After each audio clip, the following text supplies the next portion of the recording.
Good evening and thanks for joining us on Nationwide today. I'm Elizabeth Omori.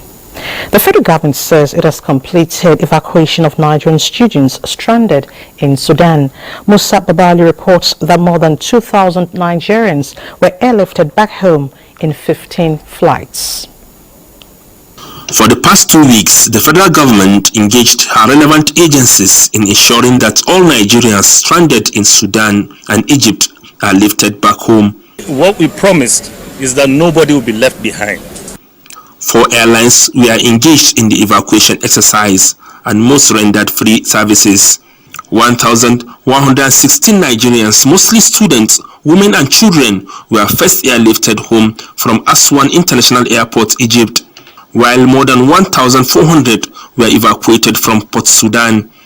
We have come back with at least maybe 90% of our Nigerians who were stranded there, and we have not recorded any fatality, any death. Is a good feat for Nigeria, and I congratulate President Muhammadu Buhari on this and all his team. The chairman of the Federal Government Committee on Evacuation and Permanent Secretary, Minister of Humanitarian and Disaster Management and Social Development, Dr. Sani Gorzo, said during the exercise, no Nigerian life has been lost. Our committee will not stop its work until we have liaised with the Ministry of Education to help you find alternatives as the need may be. So don't have any fears. We will be with you even before, even after this stressful period, to make sure that you are adequately rehabilitated and brought back to continue your studies where necessary. Out of danger, but they're already in the territory, they are home. So if they need additional medical assistance, they will get it. But on arrival, they have that medical assessment being done by the Port Health. Attention will now be diverted to other Nigerians that left Sudan for Saudi Arabia, Ethiopia and Chad. Musa Baba Aliyu, NTA News. This is cheering indeed. Well, Chairman of the Cross River State 2023 Elections Petition Tribunal, Justice Mohammed Sambo, has urged politicians and the public not to delve into matters that are yet to be heard or determined by the court through their comments. Justina Atim reports that this was at the inaugural sitting of the tribunal held at the High Court complex in Calabar. Few months after the 2023 general elections, attention has been shifted to the courts, where candidates and political parties who contested are approaching the tribunal to challenge the outcome of the polls and seek legal redress. We are confident that the panels will be able to do justice so that at the end of the day, the wishes of the people will reflect in the judgments that they deliver. They have 180 days to conclude these petitions. What we are complaining about is that the venue of the tribunal must be made conducive for judges and lawyers who are coming here to practice their trade. Before the commencement of every tribunal, we put this place in good shape. I am not happy with what I have seen, and I'm going to even extend beyond there and report to the governor. With this inaugural sitting, the Elections Petition Tribunal is now set to entertain hearing on 29 petitions filed before it for the governorship, national and state House of Assembly elections in Cross River State. In Calabar, Justina Etham, NTA News. The federal government says it will continue to combat cybercrimes and other related offences through appropriate legislations. The Solicitor General of the Federation and Permanent Secretary, Federal Ministry of Justice, Beatrice J.D. Agba, affirmed this at the end of a week-long training the trainers on cybercrime and electronic evidence for judges and prosecutors. Delia Tumbi reports. Available statistics have shown that only a small fraction of cyber crimes is actually prosecuted and adjudicated upon. Due to the nature of the commission of the crime, the development places emphasis on electronic evidence not only for cyber crimes but even for traditional crimes. This has made it even more imperative to build capacity on the gathering, use an appropriate manner of tendering the evidence in court for it to be admissible. Since admissibility of evidence is an important aspect of proving the commission of a crime, major stakeholders in the justice system must be trained and retrained on the new trends in electronic evidence. I am convinced that building effective repository of knowledge and expertise in electronic evidence on cybercrime prosecution will certainly ensue skilled prosecution and effective judicial proceedings. I therefore commend the Global Action on Cybercrime Extended of the Council of Europe, the West African Response on Cybercrime and Fight Against Cybercrime, and the Federal Ministry of Justice of the Federation for this initiative. I hope that this will be the first in a series of continued engagement on capacity building in the area of cybercrime. We're very keen to also take any useful suggestions from this training along in the ministry. It's something that we're determined to follow through. This training, experts say, will enhance participants' ability to effectively apply cybercrime legislation and respond to the challenges it poses. Nigeria is a signatory to the Budapest Convention, which is a global effort to combat cybercrimes. In Abuja, Dele Atumbi, NTA News. The Inspector General of Police, Usman Alkali Baba, has ordered the Commissioner of Police, Lagos State Command, to arrest Afrobeat singer Seun Kuti, who was captured in a video assaulting a police officer in uniform. A statement by the force indicates that the IGP equally ordered a speedy investigation into the remote and immediate cause of the assault and prosecution of the suspect accordingly. IGP Usman Alkali Baba says acts of contempt for symbols of authority will not be tolerated, as offenders of such heinous crimes will be dealt with.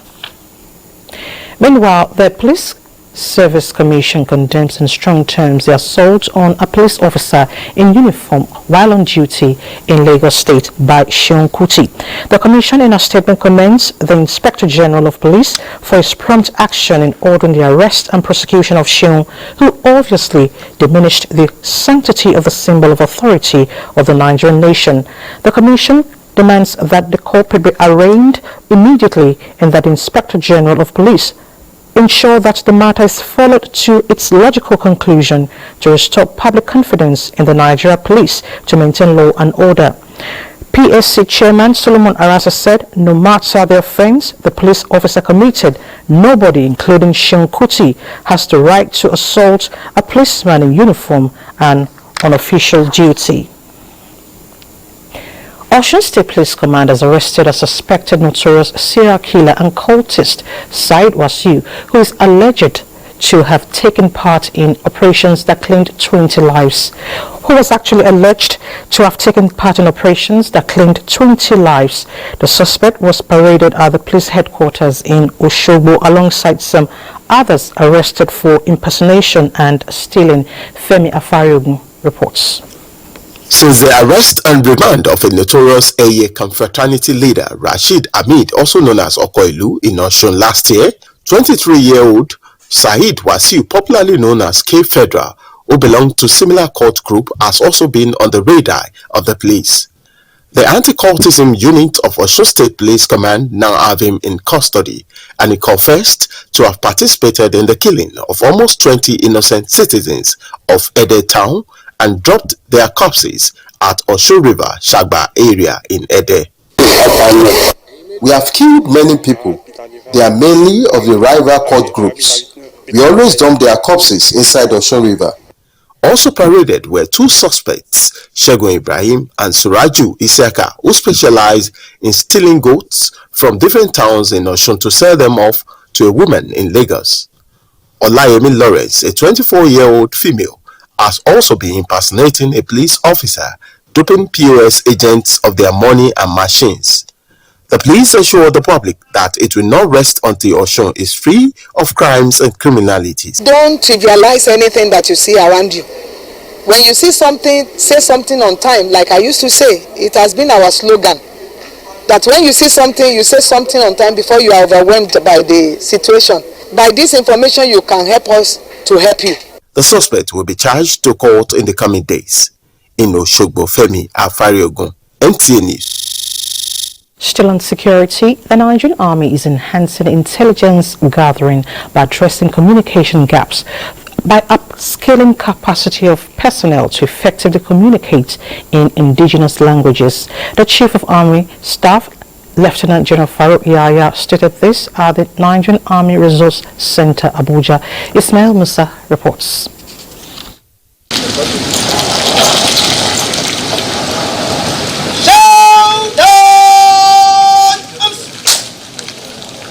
The arrival of Chief of Army Staff Lieutenant General Farouk Yahya to the parade ground marked the beginning of a historic event for the 6,251 newly recruited members of the Nigerian Army trained in various aspects of military operations.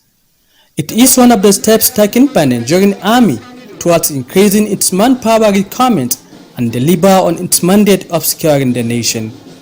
With this development, the Chief of Army Staff said security operations will receive a boost as more of such efforts are underway to curtail the threat impeding the unity and socio-economic development of the country. We need a lot more boots on the ground in areas that we are operating. And we even need troops to rotate others who have stayed over time in others. And this is in tandem with the President's directive for us to always make effort to improve in what they are doing, and the resources he has provided for us to do. And even the professionalism displayed by the personnel here, I believe makes us happy that if we go back, we will ask that more people should be recruited, and the welfare of these young men should be taken very seriously. The trained Army personnel will be dispatched to various units across the country to reinforce their counterparts in securing the lives and property of Nigerians. Lawal Salau, NTA News. That was Lawal Salau's report on the passing out parade of the Nigerian Army in Zaria. Now to Ismail Musa's report, we now have visuals of his report.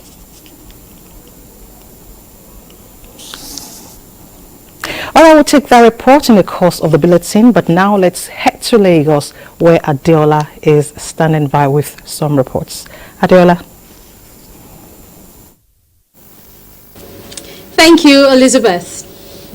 Governor Babajide Sanwo-Olu has thrown his weight behind the candidacy of Tajuddin Abbas as the next Speaker of the House of Representatives when the 10th Assembly is inaugurated in June this year. The governor made his position known when he granted audience to the speakership candidate of the House of Representatives and his entourage at a breakfast meeting held at the State House in Lagos. Musa Toliat has the details. As the countdown to the inauguration of the 10th National Assembly intensifies, the visit by the House of Representatives speakership aspirant Tajuddin Abbas and some members-elect from various political parties underscores the quest to reach out to critical stakeholders with a view to rallying more support. This breakfast meeting at the Lagos State House is therefore a platform for the legislator to express details of his mission to Governor Babajide Sanwo-Olu. The leadership of the National Assembly requires people who are detribalized. This is a project, Your Excellency, that I want to assure you will further unite Nigeria. We will try to cure the ills that has been ravaging and dividing us all these years. We are going to be a diversity-sensitive leadership in the National Assembly. We are going to make sure that the diversity of our country will not be seen as a negative description. The governor, who threw his weight behind the aspiration of Tajuddin Abbas, enjoined him and his running mate to deepen engagement and ensure the leadership of the House of Representatives reflects the yearnings of the people when he emerges Speaker of the lower house of Parliament. You have brought up a winning team. Given that background, we are persuaded to ensure that we give you all of the required support by ensuring that all the aspirants who are all known to us are all brought, to the room and conversations are held. 35 members elect from various political parties, including All Progressives Congress, attended the breakfast meeting in Lagos. Musa Toliat, NTA News.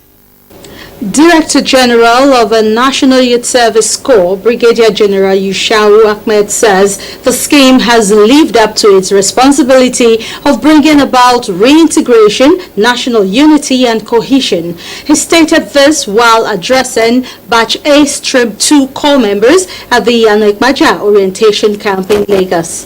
Ometere Chiedu reports. Addressing the 2023 Batch A Stream 1 Corps members, the DG advised the Corps members to be patriotic and continue to abide by the rules and regulations of the scheme. The DG reiterated that the Corps members should take advantage of the opportunities available, especially the skills acquisition for self-development. He advised the Corps members against embarking on unauthorized journey. We strategize the camp in such a way that you have the military training, you equally have lectures, you have the 101 training, you have various training, you have the skill acquisition training. So whatever training you are being given, please take it very, very important. The DG added that the National Youth Service Corps has proven to be a scheme that has promoted national unity in its 50 years of existence. The essence of NYC is what? Is national unity, to bring everybody together. Young men from different cultural background, from south to north, north to east, east to west. You understand? Have we achieved it? Yes, we have achieved it. We have every reason to celebrate. The state coordinator Yetunde Badariwa lauded this set of corps members for imbibing the spirit of nationalism and for making themselves available to serve their fatherland. They have been disciplined, they have been resourceful, they are also resilient. They are energetic, they are ready to learn, they are willing to learn, and they are winners in every space. In Lagos, Ometere Chiedu, NTA News. And those are the stories from Lagos for now. Thank you for staying with us. The news will continue after this time out with Nana in Asokoto Network Center. But do not forget, you can follow this news broadcast live on our website at nta.ng/live.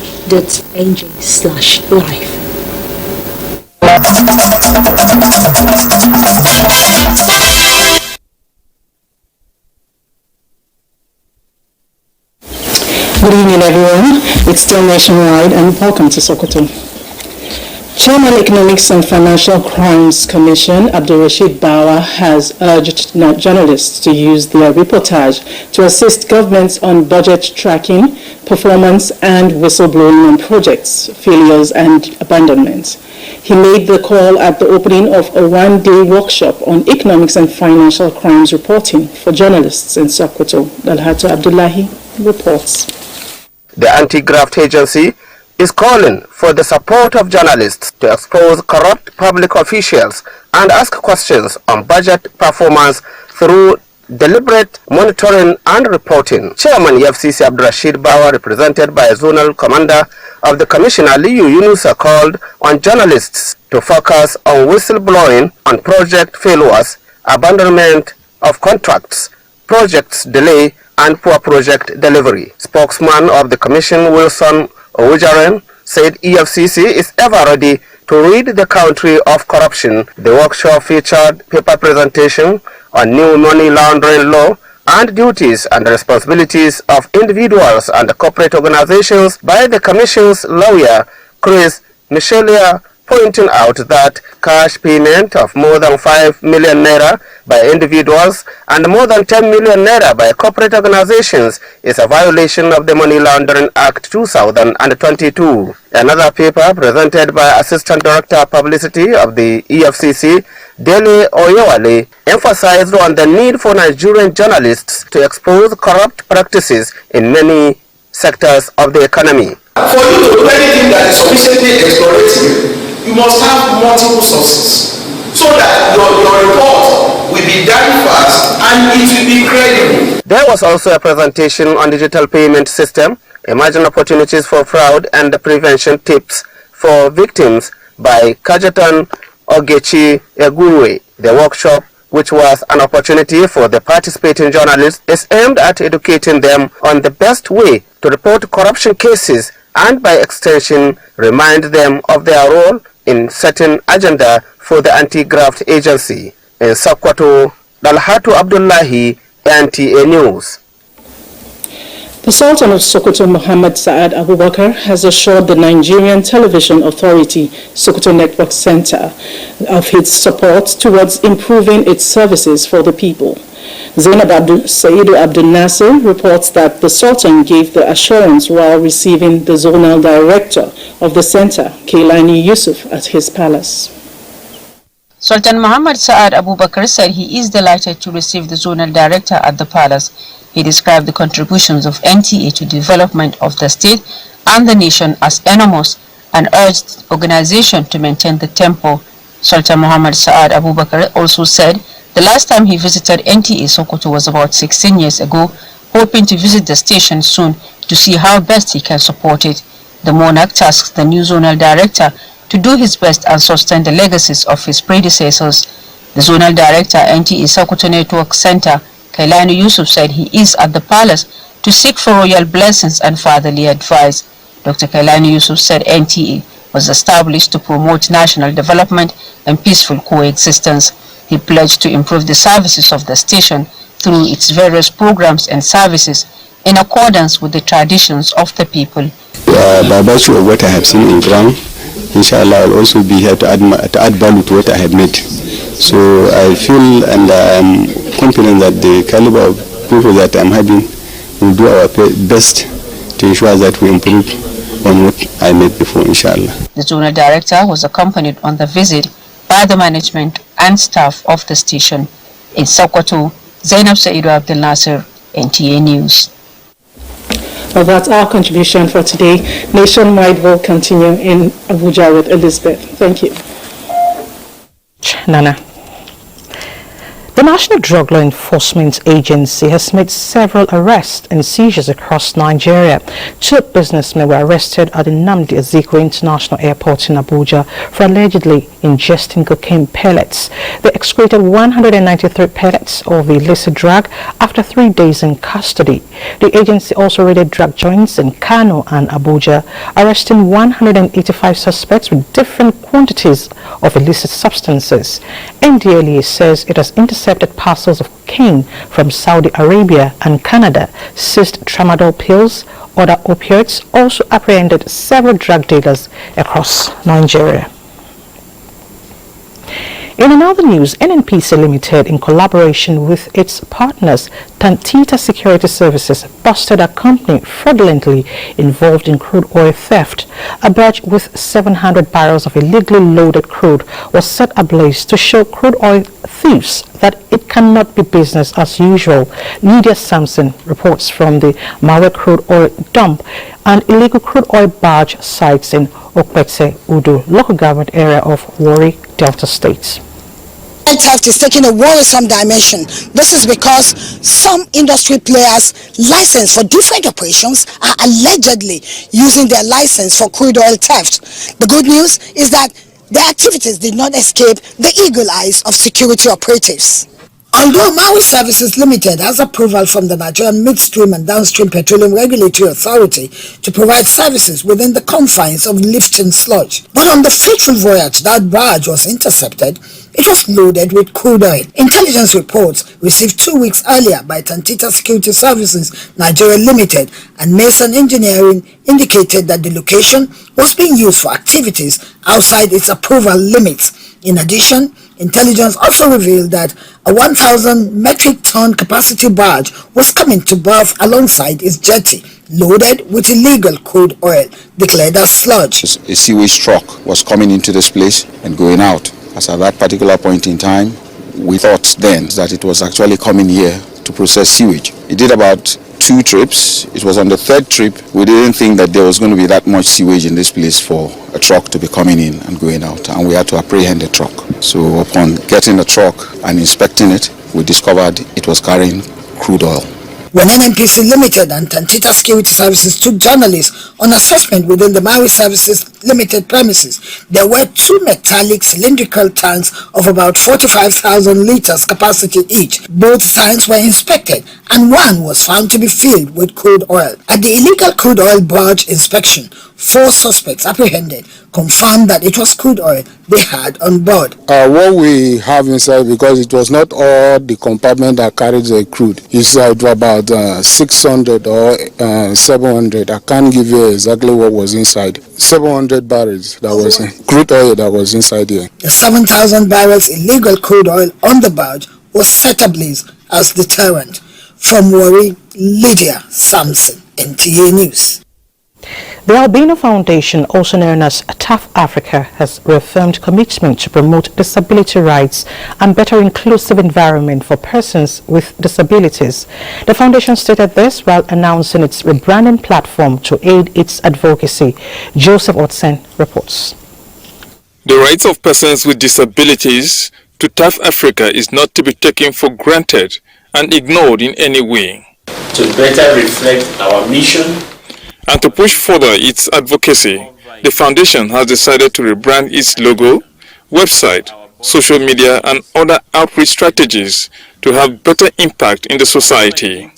And we look forward to continuing our work to ensure that persons with disabilities have equal access to education, employment, health care, transportation, and all aspects of life. The rebranding initiative is part of our efforts to increase awareness and understanding of disability rights and inclusion. It's going to be a very serious business ahead of us, and as disability rights advocates, we are very excited to be part of this board, and we will bring our wealth of experience to bear on the board. The foundation has also expanded its board of trustees. 3 more persons, Dr. Doyin Balogun, Amina Zakari, and Zainab Usman, all believed to be like minds on disability inclusion, are on board. In Abuja, Joseph Otsen, NTA News. The federal government wants beneficiaries of various projects under its National Development Plan to put them into good use. The Minister of State for Budget and National Planning, Clem Agba, stated this shortly after inaugurating some projects executed by the federal government in Edo South Senatorial Zone. Goodluck Inaini reports. The idea behind the federal government's development plan is to take development to the rural communities. To demonstrate its commitments to this drive, the Buhari-led administration provided life-enhancing projects across rural communities in Edo State. Minister of State for Budget and National Planning, Clem Agba, while in Ikoro, in Ovia Northeast local government area of Edo State, inaugurated the newly constructed market stores and toilet facility, a solar-powered borehole, and a 19-kilometer road project traversing Ikoro, Abazua, Ipala, and Ibie communities. Mr. President, we want to thank him. God bless him. We lack where did we do for a lack? And these are the infrastructure that we need. We don't ask for much things. We need the critical infrastructure like a road, hospital, market, and also things that will bring our farm input and our fishing to the urban cities. It's a government project and it's domiciled in their community. It's expected that they take proper care of this infrastructure. The people of Agbomba in Ovia Northeast, who have lived for years without drinkable water, and their counterparts in Adian community in Ovia Southwest without motorable road, also received the benevolence of the federal government. I am glad that I see smiles in the faces of the people, which is really what Mr. President stands for. He has dedicated a large part of his administration to providing livelihoods for the vulnerable ones and ensuring that our people are taken out of poverty.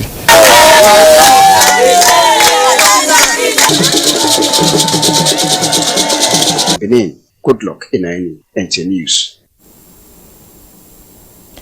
Upscaling productivity along agricultural value chain through technologies has been encouraged. Details.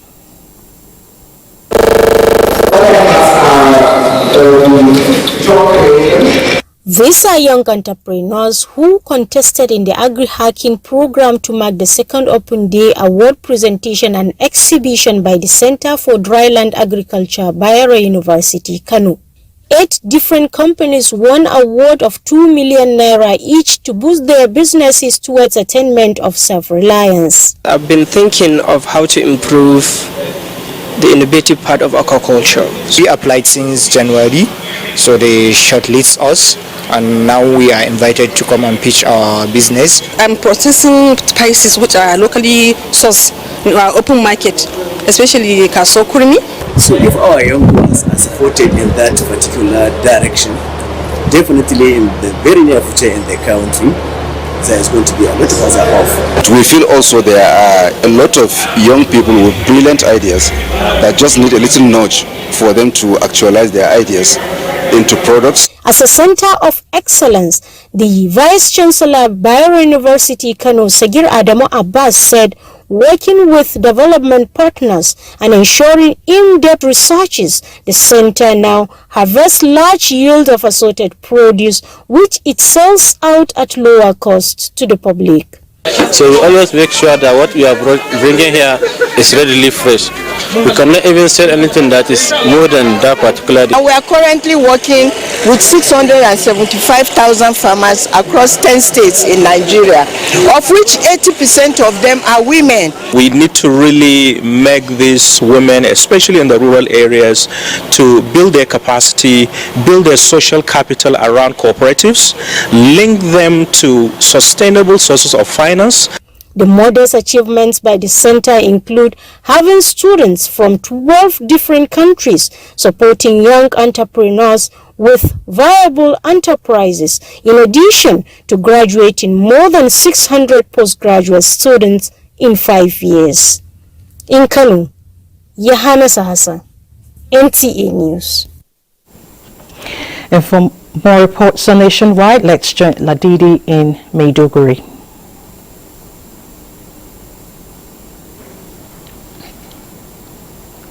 Welcome to Maiduguri. Borno State government has expressed commitment to support Police Community Relations Committee, PCRC, for the attainment of overall security and safety of lives and property in the state. This was during a stakeholders engagement at a one-day capacity building workshop organized by PCRC Zone 15 for members in Yobe and Borno State. Zainab Adam reports. The tales and effects of the over a decade-long insurgency is felt in most states in the northeastern Nigeria, among other parts of the country, thereby drawing joint efforts of the Police Community Relations Committee, PCRC, security personnel and relevant stakeholders to curb the menace of insecurity in the past years. This first national capacity building workshop for PCRC members of Zone 15 from Yobe and Borno, themed Protecting Our Communities Through Intelligence Information Gathering, availed the insurgency-affected population an opportunity to generate inputs to chart the way forward for a rancor and violence-free society. The state government will do everything possible to encourage you, to support you, to develop the PCRC. The PCRC for local command and the rest of the zone, they are not relating, they are only collaborating with the Delta command. We cannot testify to the progress recorded under this present administration of President Muhammadu Buhari and the effort of Inspector General of Police. Borno and Yobe State's chairman of PCRC assured to step up efforts for proper community policing. The event featured the investiture of Commissioner for Poverty Alleviation, Youth Empowerment and Sport, Sa'inna Buba, as the state patron of PCRC for Borno, as well as paper presentations on intelligence information sharing. In Maiduguri, Zainab Adam, NTA News. Concerned by the need to have effective representation in governance and education of members, National Association of Blind Borno State Chapter has appealed to the state government to allocate admission slot for its members in the Borno State University and an agency to cater for the blind. The appeal came from the national and state officials of the association of its Borno Terrestrial Delegates Conference in Maiduguri, where hundreds of members participated. Kego Mustafa reports. The Association of Blind Borno State was formed way back in 1968, and this is the seventh leadership of the association to steer the affairs of the union and to promote welfare of its members. Representative of the national chairman of Blind, Ilya Yakubu, who declared the winner of the election, appealed to the Borno State governor to allocate admission slots for their members in the Borno State University and for feeding of special school students. We are calling His Excellency to give waiver to our people in order to further their education. The new chairman-elect Mohammed Mustafa appealed the Borno State government to assent to the Person Living with Disability Bill and create office of special advisor for blind. Appealing to Borno State government to enact our disability into law. Our community will be better than now. The new leadership of the blinds also assured to fight for the right and welfare of its members at state and local government levels. Headcount, also known as Option A4, was adopted for the election, which gave members the opportunity to elect candidates of their choice. Election or selection of leaders is key in any given social strata, and this is what necessitated the blind community to elect their leaders to have clear representation amongst their members. In Maiduguri, Kaigama Mustafa, NTA News. That does it from here. Nationwide continues with Elizabeth in Abuja. Elizabeth, over to you. So much. All staff of Ambrose Ali University, Ekpoma, Edo State, indicted over fraud and other financial irregularities by the Special Intervention Team are to face appropriate disciplinary actions. This was when Governor Godwin Obaseki received an interim report submitted by members of the team in Government House. Woodrock Obong Achibong reports. In its submission named High Level of Corruption, Sexual Harassment, Exam Malpractice, Fraud and Extortion as major obstacles to the progress of the institution, it urged the governor to give directives on the full implementation of no work, no pay policy, as well as on unpaid check-up dues and cooperative remittances between 2019 and 2021. Students who finished from post-science in 2017, 2018, 2019, 2020, 2021, they don't know what the certificate looks like. They can't see their result. You have hundreds of staff of AU who shouldn't be there. Governor Baseke, who is worried about the decay in the system, emphasized the need for a governing council that will run the affairs of the institution. From what you've told us from your report so far, clearly there are criminal aspects in what in your report, in the investigations you undertake. You don't have to wait for a full report.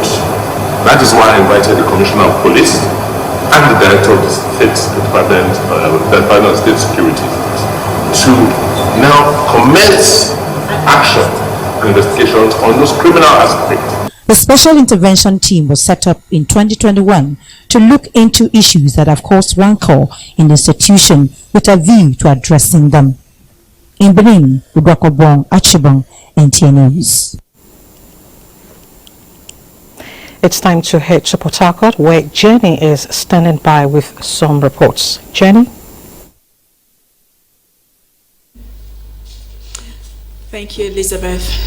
Minister of Interior Ralph Areposhola says state government would from January 2024 cater for convicts who are offenders of state laws in their own correctional centers following the latest constitutional amendment signed by President Muhammadu Buhari. Kingsley Amajiri reports. Minister Areposhola is in Port Harcourt to inaugurate a 20-bed space COVID-19 hospital at the Maximum Security Custodian Center.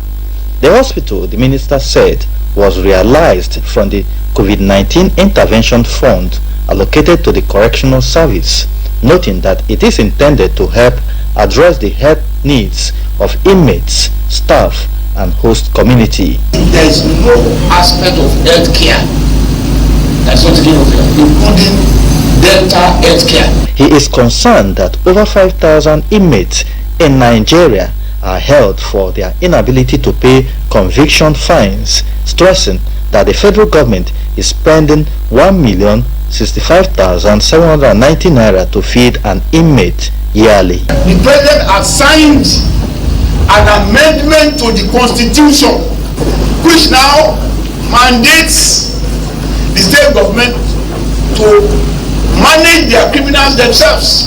The hospital is a comprehensive health facility expected to provide services for the correctional service, and it is spread across the 6 geopolitical zones of the country.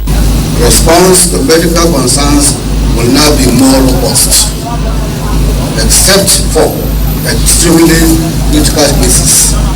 The hospital is equipped with an operating theater as well as other key hospital equipment.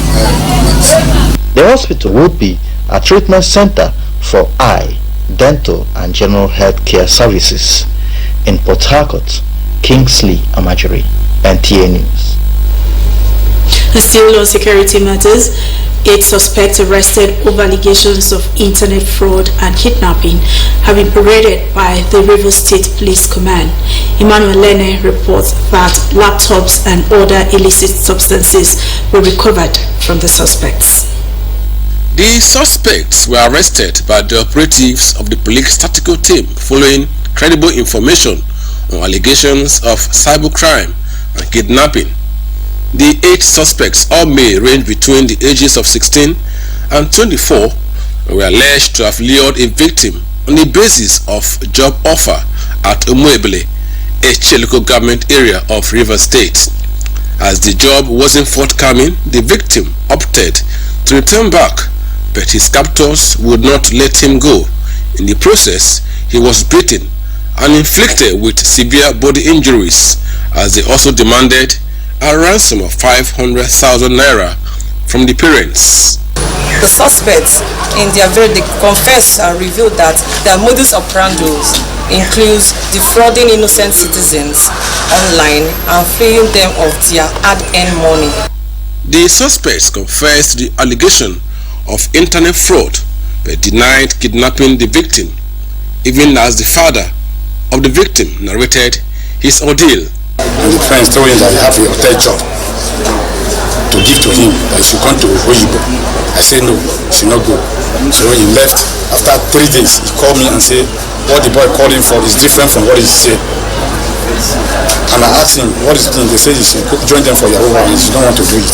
So for that, they started beating him.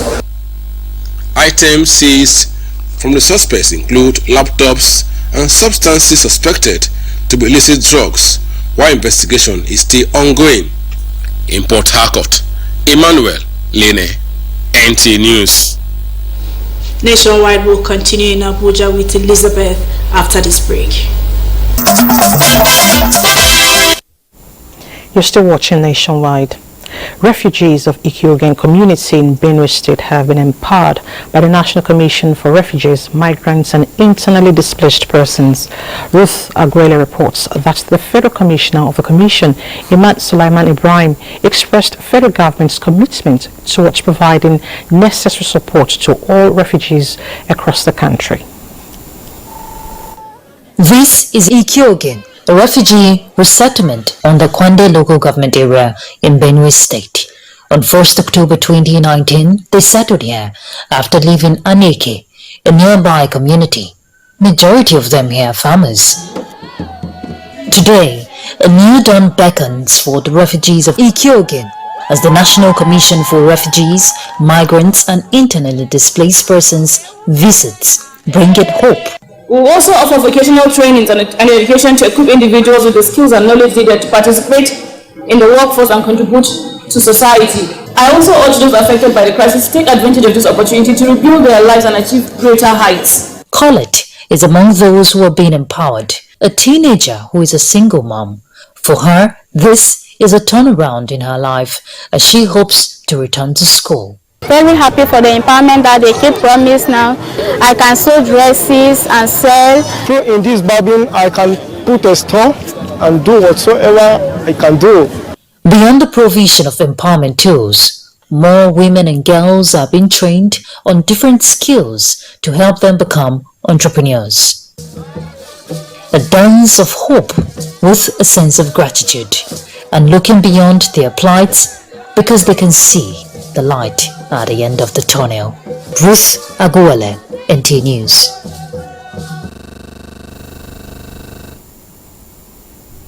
And Ruth's report ends nationwide today. Thank you so much for watching. I'm Elizabeth Omori. Good evening.